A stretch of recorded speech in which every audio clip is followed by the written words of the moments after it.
I'm going to talk to you today, as Sue just said, about passively measuring the digital lives of today's consumers and hopefully building on some of the fascinating stuff that Helen's just shared, which is showing the importance of digital and the online world with today's consumer, and really how we could and perhaps should be using passive measurement techniques to complement and enhance more traditional research methods to really understand true online behavior. First of all, I would like to talk about why we should be doing this. A lot of these points I'm going to cover aren't unique to online research, but seem to have very keen importance. The first one being historical inaccuracy. I'm sure many of us would struggle to remember everything we did on our smartphone yesterday, let alone last week or last month. And asking in long online surveys consumers to remember everything they've done on their phones is unlikely to provide accurate responses. We're also quite bad at recalling exactly what we did and how we did it. Like many middle-aged men in the UK on the weekend, I was frantically checking football results as they came through, but can I remember each time whether I was doing that via the BBC Sport website or perhaps Sky Sports? Was I doing it via a website or was I doing it via an app? Was I doing it actively or was I getting push alerts? And these are things, but people find it hard to recall. Also, a lot of our online behaviours are, quite worryingly, becoming subconscious. Somebody mentioned earlier about the number of the 15 minutes within waking up, we're looking at our phones. Our data would certainly back that up.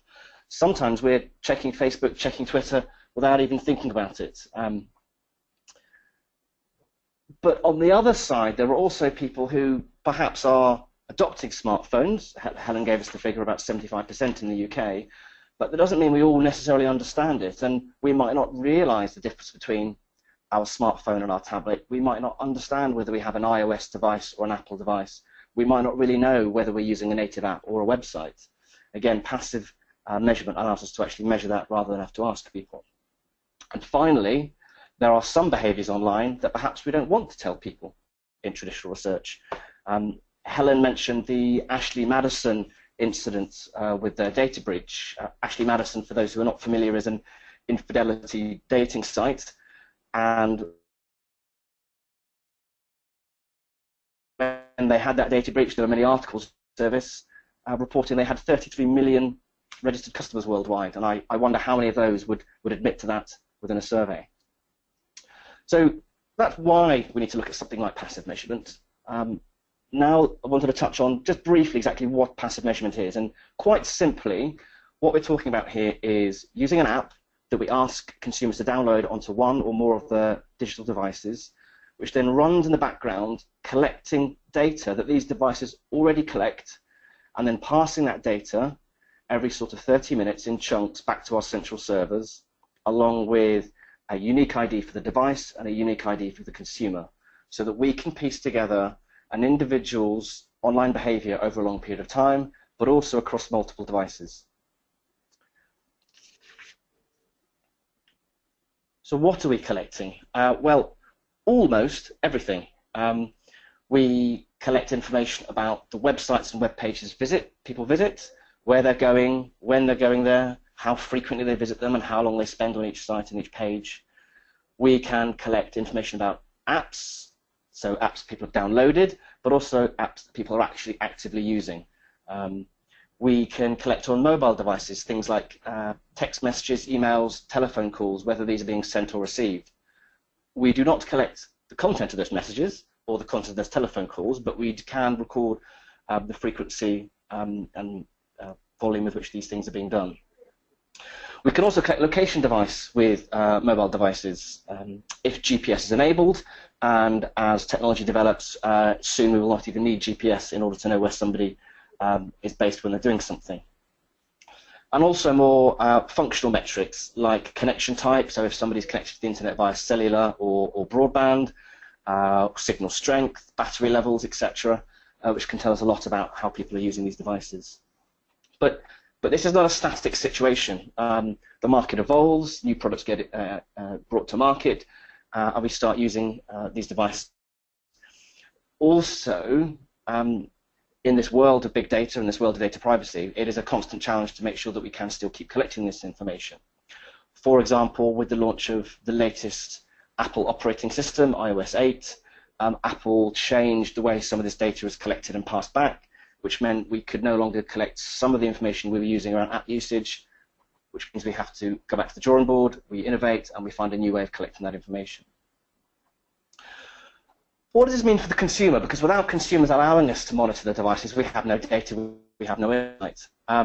Well, it's a relatively easy process. We recruit people as you would with other types of research, whether that's from a panel, whether that's ad hoc sample. We screen them to make sure they qualify and that they understand what data we're collecting and how it's going to be used, and they understand their privacy rights. And then they simply receive a text message or an email to download that application, which then sits in the background and collects this information and sends it back to us. And they use their devices as normal. I appreciate one of the thoughts for this sort of research is, does the very nature of somebody being monitored adapt to their behavior?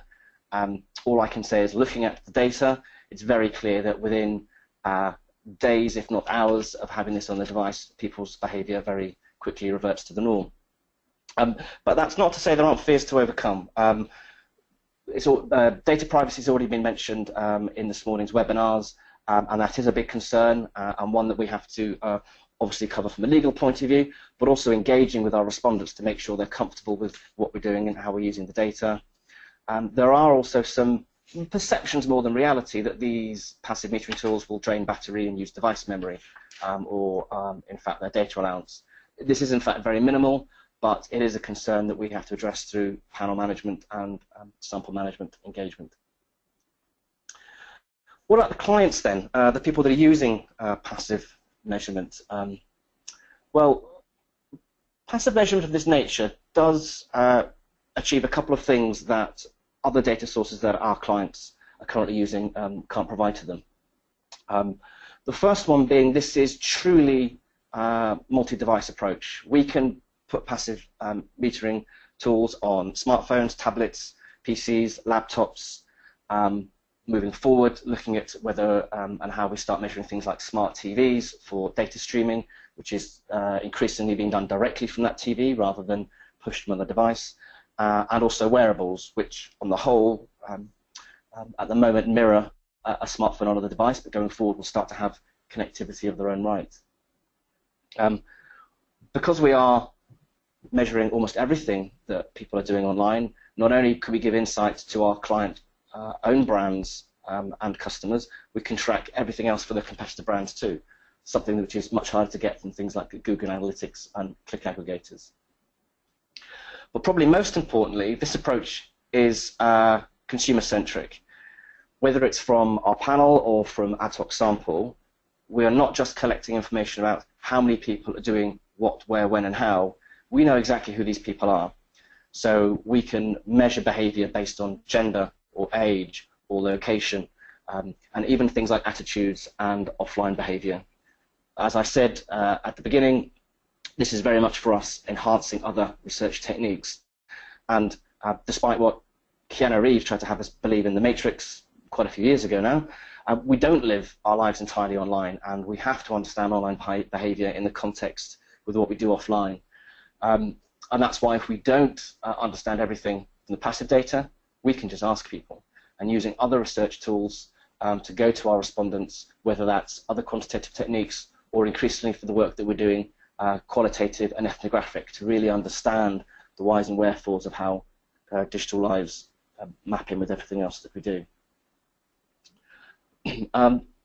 As I've mentioned, it's a very flexible approach. We do have our own passive metering panel in the UK called Reflected Life, with already over 1,000 consumers as members of that, but we also would do research with ad hoc sample or client sample where we want to focus in on a particular audience.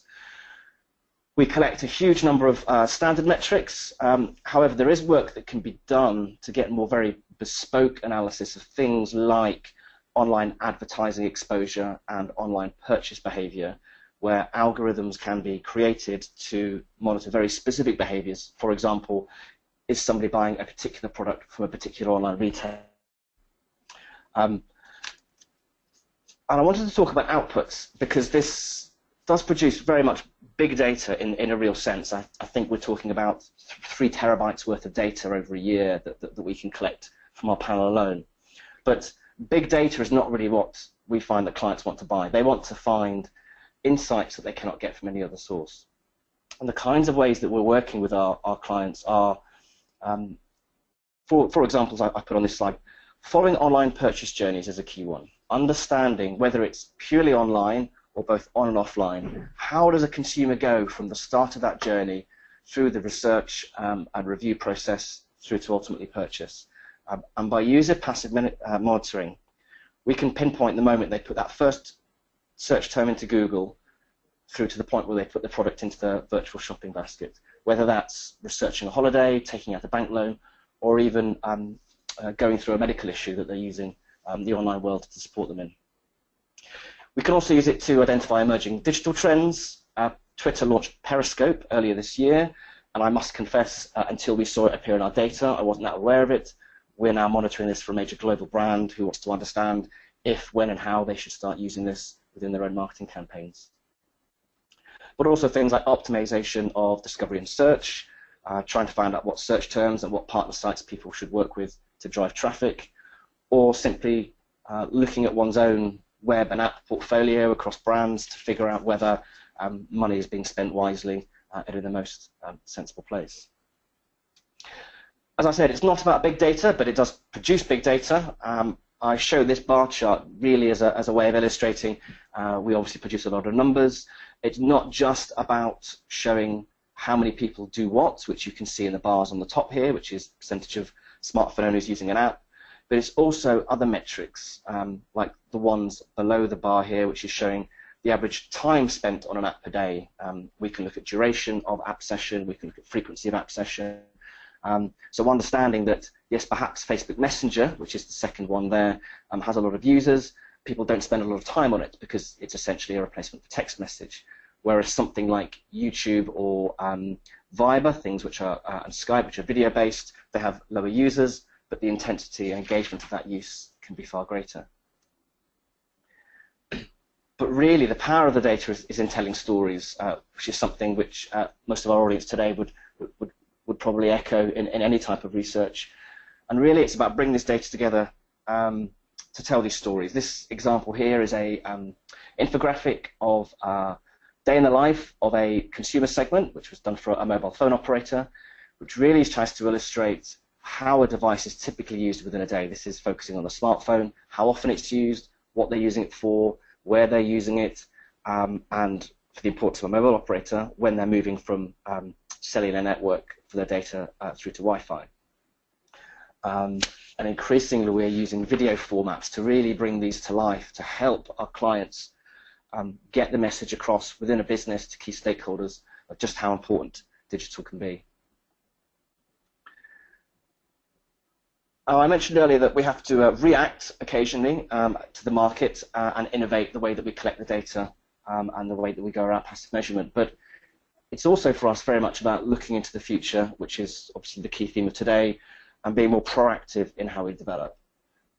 One of the key things for us going forward is for anyone involved in consumer neuroscience, you're probably familiar with this sort of very simplistic but nicely put emotional paradigm, which says really our behaviors are driven by our emotions. We feel before we do, before we think. So if with passive measurement we're measuring the true online behavior of the digital consumer, and we can use every other research tool in our toolbox to then understand how people think about and reflect on that, how can we use neuroscience to understand the emotions that maybe drive that online behavior, or help us rationalize the online behavior we're already doing. That could be full consumer neuroscience in taking people in a qualitative sense to understand how they feel while they're doing things online. But if the wearables market continues to grow the way that it is, these watches and other devices have biometric sensors in them, even if it's as simple as a heart rate monitor. How can we utilize these new streams of data to really enhance the passive metering data to tell us not just what people are doing, but how they're feeling? So putting behavior and emotion together in a true, unbiased, passive sense. And thank you.